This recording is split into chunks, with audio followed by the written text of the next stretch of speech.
Balita naman, muling niyanig ni Sarah Geronimo ang Big Dome sa kanyang birthday concert. Dumating din ang inaabangang bisita ng pop princess na si Gerald Anderson. Sarah Geronimo, trending na.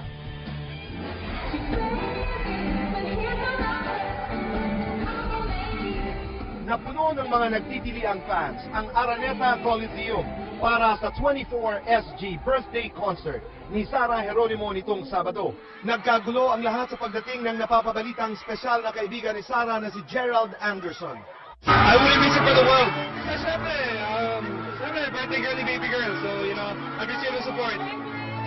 What's your message for her? Wala, happy birthday. And as you see,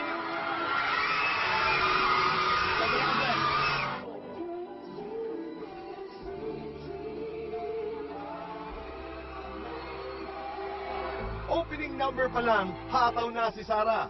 Suot ang mga damit ng sikat na Pinoy designer na si Fern One. Inspirado ng live performance ni Beyoncé sa Billboard Music Awards ang pambungad niyang kanta.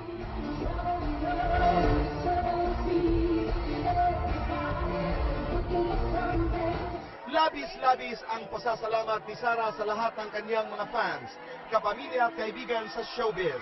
Lalo na kay Gerald na inalalayan pa siya sa kanyang paglapit sa audience. Super happy at thankful sa kanya, sa suporta niya. Overflowing yung joy, yung happiness, na makita silang lahat, pinakamagandang regalo ko man matatanggap for my 24th birthday. Sa July 21 ang repeat ng birthday concert at ayon sa popstar princess, marami pa silang idadagdag na surpresa para sa mga fans. 21st ba? Pwede nang mag-duet kayo ni Gerald? Sana! Sana!